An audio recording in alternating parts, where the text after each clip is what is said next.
का उनको मानेंगे। 2 मुद्दे जो 2 पॉइंट थे उन पर तो सहमति बन गई है। क्या जो 2 बड़े मुद्दे हैं उन पर भी 4 तारीख को सहमति बन पाएगी सरकार? नहीं, कौन से 2 मुद्दे हैं जिन पर सहमति? जो पराली जलाने वाला था और जो बिजली वाला था। तो पराली तो अब रही नहीं गई खेतों में, अब कहाँ जल रही है?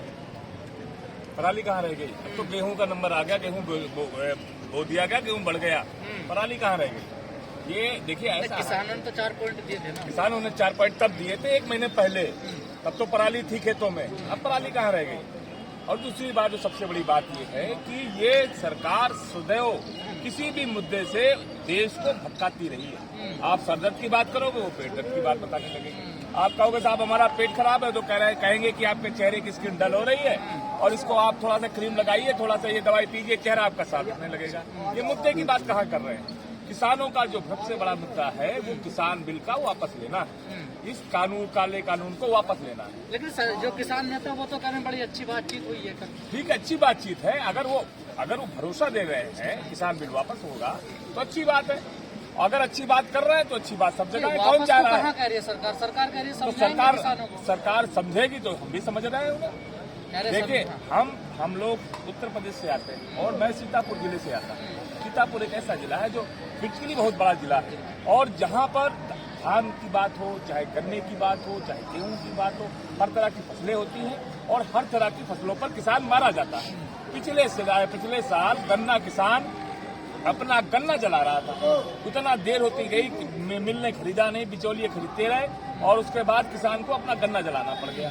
यही हाल इस समय धान का है। हमारी महमूदाबाद की जो मंडी है वहाँ पर किसान 20 दिन से पड़ा हुआ, उसका धान नहीं खरीदा गया। हालात ये हो गई कि अब धान वहाँ जलने लगा है। लेकिन सरकार कह रही है आप लोग गुमराह कर रहे हैं किसानों को। देखिए, हम गुमराह कर रहे हैं कि सरकार गुमराह कर रही है? हम क्या भाई, किसान का धान अगर उसमें पौधा निकल रहा है, खराब हो रहा, 25 दिन से धान ट्राली लेकर खड़ा है, ये गुमराही है? आप ये बताओ कि आप एक चीज मेरे ये समझ में नहीं आती, गुमराह तो आप कर रहे हैं। ऐसी पूरे देश में जब कोरोना महामारी थी, इतनी अताबी थी, आदमी मरा जा रहा था, हर कोई परेशान था, लोग घबराए हुए थे, तभी अध्यादेश लाना था। इसके बाद समय नहीं रह गया था, देश में कुछ छूटा जा रहा था कि भागा जा रहा था कि आपकी सरकार भी दी जा रही थी। सरकार करे 20 साल से चर्चा ही इस कानून पर। 20 साल से चर्चा कर रहे हैं तो कोरोना महामारी में ही लेकर आ गए 5 जून को। पहले भाई आपको बिल अगर लाना था तो पहले संसद में लेकर आते, फिर आगे हो जाते। आपने पहले अध्यादेश लाया राष्ट्रपति के माध्यम से, फिर आप उस पर बहस करा रहे हैं। आपकी मंशा पर सवाल है, आपके बिल से पहले आपकी मंशा पर सवाल है। देश में सबसे पहला कानून पास करने की बात की गई तो जमीन ग्रहण बिल कर लेकर चले आए, तो आपकी मंशा पर सवाल है। सर, आप मंशा की बात कर रहे हैं, प्रधानमंत्री कह रहे हैं कि गंगा की तरह साफ है हमारी सरकार और हमारे फैसले। साहब, गंगा की तरह तो साफ है ही है, ऐसी साफ है कि पूछो ना, गंगा के नाम पर इतना पैसा खराब किया, आज तक गंगा ना साफ। किस बात पर वो जो हम तो यूपी से आते हैं, ज्यादातर गंगा हमारे यहाँ ही है, कहा गंगा साफ हो गई? हजारों लाखों करोड़ रुपए आए और किसने खाए पता नहीं। गंगा जी छोड़ो, बनारस का हाल समझ लो, एक बंडवा नदी जी रहती है, उनका हाल समझ लो, गोमती का हाल समझ लो। आखिर ये जो भी बात कहते हैं उस पर सच कहा? ये किसानों के नहीं, ये छात्रों के नहीं। आपको मालूम है उत्तर प्रदेश के अंदर स्कॉलरशिप बंद कर दी, बिल्कुल बंद। और जो शुल्क थी, जो सरकार की तरफ से फीस दी जानी थी, वो बंद कर दी गई। दलित छात्रों की फीस बंद कर दी गई। ये सरकार किसके साथ है? न किसानों के साथ है, न नौजवानों के साथ, न छात्रों के साथ है। कोरोना महामारी में जब सब कुछ बर्बाद हो गया, तब भी मध्यम वर्गीय गरीब परिवार के लोग आज भी स्कूल की फीस भर रहे हैं। हमने फीस माफी के लिए आंदोलन किया तो हमें लाठी मारी, मारा पीटा और जेलों में डाली। सर, आप लाठी मारने की बात कर रहे हैं, यूपी में खासकर आप लोगों के ऊपर बड़ा बल प्रयोग किया गया। अगर आपने किसी मुद्दे का विरोध किया है प्रदर्शन में? देखिए, हम समाजवादी पार्टी से और समाजवादी पार्टी की छात्र सभा विंग से। छात्र सभा विंग तो एक इंडिविजुअल टाइप की विंग होती है, छात्रों के लिए काम करती है। विरोध करना कोई इतना बल प्रयोग किया गया? नहीं, बल प्रयोग मैं आपसे बताऊं, फीस मुद्दे पर हम लोग मारे गए 2 सितंबर और इतनी बुरा तरह से पैरों के नुकसान है, लोगों के सर फट गए, हाथ पैर टूट गए, जो है 13 दिन जेलों में रखा गया। और अभी इस 12 दिनों में पिछली 12 दिनों में 17 मुकदमे हम पर कायम किए गए, जेल भेज दी गई 3 दिन के लिए, 5 बार अरेस्ट किया गया, पूरा दिन बैठाला रखा गया, घर पर पुलिस लगा के रखी गई और हमें अपने घर से सीतापुर मुख्यालय जाने के लिए जगह जगह फोर्सें लगाई गई। आप सोचिए, और मैं ही नहीं, हर वो किसान नेता या समाजवादी पार्टी के नेता, या हम तो कह रहे हैं हमारे जो राष्ट्रीय अध्यक्ष आदरणीय अखिलेश यादव जी, वो अपने जिले कन्नौज जाना चाहते थे, उन्हें भी उनके आगे फोर्स लगा दी गई, उन्हें निकलने नहीं दिया गया। आखिर ये सरकार के साथ दिक्कत क्या है? सरकार क्या चाहती है? क्या सर योगी और मोदी सरकार में जो है आवाज उठाना जुर्म हो गया है? साहब, योगी मोदी आवाज उठाना जुर्म नहीं है। पहले दिन से ये लाठी गोली की सरकार है। छात्रों ने आवाज उठाई, लाठी डंडे चले। बीटीसी के छात्रों ने आवाज उठाई, लाठी डंडे चले। बीएड के छात्रों ने आवाज उठाई, लाठी डंडे चले। छात्र मित्र जो शिक्षा मित्र थे, आपको याद होगा, गर्भवती हमारी बहनों के गर्भपात हो गए, उनके पेटों पर लात मारी गई, नदी में, गोमती नदी में कूद कूद कर उन्होंने जानें बचाई। आप पीछे के वीडियो निकाल लीजिए, स्टूडेंट के ऊपर ऐसी बुरी लाठियां चलाई गई कि उनके सर फट गए, हाथ पैर टूट गए। जो इंसाफ और न्याय मांगने पहुंचा, उस पर लाठी डंडा चलाई गई। ये सरकारी लाठी गोली वाली सरकार ऐसी है। सरकार तो फिर जीत क्यों रहे हैं? नहीं, ऐसी सरकार गुमराह कर रहे हैं ना, अब नहीं जीतेंगे। हो गया जिनका काट की हांडी एक बार चलती है। सर उपचुनाव भी तो जीत गए। अरे उपचुनाव तो उनका है साहब, ये तो समझने की जरूरत है। प्रधान को धमका रहे हैं, आज भी तो धमका ही रहे हैं। क्यों नहीं धमका रहे?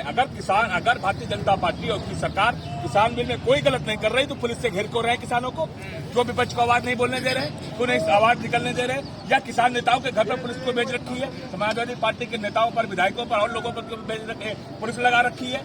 हम अगर चौपाल करना चाहते हैं, आप समझो गांव के अंदर हम 20 लोगों की चौपाल बैठाना चाहते हैं, फिर भी पुलिस लगा रखी है। अगर आप इतने ही साफ है, आपका किसान बिल इतना ही साफ है, तो मत लगाइए पुलिस। जो बात हम रखना चाहते हैं, आप अपनी बात रखो, हम अपनी बात रखें।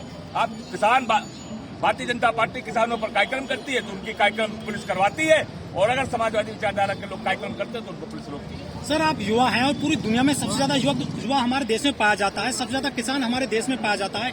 उसके बावजूद ये किसान परेशान है, युवा परेशान है, बेरोजगारी फैल रही है। फिर भी जो युवा किसान और युवा है, ये सब बीजेपी को वोट दे देते हैं बड़े पैमाने पर। देखिए, ऐसा नहीं है। आप समझिए कि होता क्या है। हमारे लिए हम बहुत ज्यादा इमोशनल लोग हैं, भावनात्मक लोग हैं। हम भावनाओं को बहुत मानते हैं। आप हमारे देश का नाम लोगे, हम भावनात्मक आदमी हैं। हिंदुस्तान के जिंदाबाद का नारा लगाओगे, इस देश का बच्चा बच्चा खड़ा हो जाएगा। आप हिंदुस्तान के नारे तो लगा रहे हो, हमें उसके पीछे क्या तुम डकैती मारने जा रहे हो, इसकी जानकारी नहीं। लेकिन सर, युवा पीढ़ी सामने आ रहा है धीरे धीरे। सर, युवा पीढ़ी हर मोदी घर घर मोदी बोलती है आज तो। नहीं साहब, वो आप जो हरार घर में देती हो, उनके लोग हैं कैमरों पर, अपने ही लोग खड़ा करके हरार घर घर मोदी करा रहे हैं। ये नौजवान ट्रैक्टर पर बैठे, ये इतने सारे पीछे खड़े, आपका ये देखो, ये नौजवान कहाँ से आ रहे हैं। तो आपको आपकी जानकारी के लिए बता दूं, उत्तर प्रदेश में कम से कम, खासकर समाजवादी विचारधारा के नौजवानों पर 1000 से ज्यादा नौजवान जेल गए और 5000 से ज्यादा नौजवानों पर मुकदमे लिखे गए। लेकिन सर, सरकार कह रही है इस कानून से हम किसानों को मजबूत बनाएंगे, आधुनिक बनाएंगे और इनकी आय को 2 गुना करेंगे। भाई, किसान के आय को 2 गुना करेंगे तो कह तो रहे हैं किसान, आप उनके एमएसपी अनिवार्य कर दो, कंपलसरी कर दो एमएसपी। न्यूनतम समर्थन बिल आप कंपलसरी क्यों नहीं कर रहे? यही तो किसान मांग रहे हैं। आप एमएसपी तो है, सरकार के एमएसपी तो है, कंपलसरी कर दो ना। एमएसपी है कहाँ? कुछ जरूरी थोड़ी है, जब सरकारी लेवी के अलावा कहाँ खरीद कंपलसरी है, कहाँ वो पैसा कंपलसरी है? एमएसपी कंपलसरी कर दो, यही तो किसान मांग रहे हैं। दूसरा, आप हमारी बात समझो, इस देश में रद्दी का भाव जानते हैं क्या है? 25 रुपए किलो, और धान का भाव क्या है? 9 रुपए किलो। देश में रद्दी धान से ज्यादा बिक रही भाई साहब, ये सोचने समझने की बात है। एक किसान का गेहूं 12 रुपए 11 रुपए में बिक रहा, और आटा पतंजलि का कितना बिक रहा? 35 रुपए का। ये किसान के साथ धोखा है। हम पॉपकॉर्न खाते हैं, पॉपकॉर्न का एक डिब्बा 200 रुपए का आता है, एक मुट्ठी पॉपकॉर्न नहीं होता। और भाई साहब, पूरे 1 कुंटल बाजरे, 1 कुंटल मक्के के जो उसका पॉपकॉर्न का जो होता है, हमारे यहाँ जोनरी बोला जाता है, मक्के के दाने का 1 कुंटल जो है वो 800 रुपए में आ जाता है। और 1 कुंटल अगर आप उस मक्के के दाने की ढेर से एक मुट्ठी अलग निकाल के रखोगे, हजारों मुट्ठी होंगी, और एक मुट्ठी 200 रुपए की बिक रही है। 100 रुपए की रख लो तो सोच लो कितने 1000 रुपए का वो 1 कुंटल हो गया। किसान को क्या मिल रहा? आप बार बार कहते हो हम किसान हित की बात कर रहे हैं, किसान के समर्थन मूल्य की बात कर रहे हैं। हम गन्ने के क्षेत्र से आते हैं। गन्ने का आपने 3 साल में 1 रुपया नहीं बढ़ाया, 3.5 साल की सरकार हो रही है। समाजवादी पार्टी की सरकार जो पैसा बढ़ा था, उसके बाद 3.5 साल में गन्ना में 1 रुपया, पश्चिम का भी जिला है, बागपत के नौजवान खड़े हैं, तमाम आसपास जिले खड़े।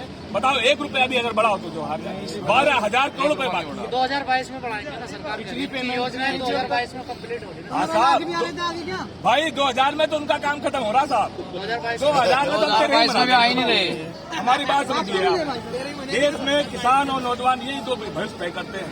किसान आपको बैठो दिख रहा है, और धीरे धीरे नौजवान तो बीजेपी के साथ है ना। एक नौजवान यहाँ नहीं, यहाँ कई हजारों वर्ष है, एक नौजवान है। आप हमारी बात समझ लो, आप बात समझ लो। अभी बिहार में चुनाव हुआ, पूरा का पूरा नौजवान किसानों के साथ, पूरा का नौजवान तेजस्वी के साथ था। भारत जो है नौजवान तेजस्वी के साथ। भारत आज देश में अब भाजपा के खिलाफ नौजवान खड़ा हो गया। और आने वाले समय में आपको दिखाई देगा कि नौजवान कहाँ खड़ा है। आप लाठी डंडों से मारोगे, आप हमारे हक को मारोगे तो नौजवान आपके साथ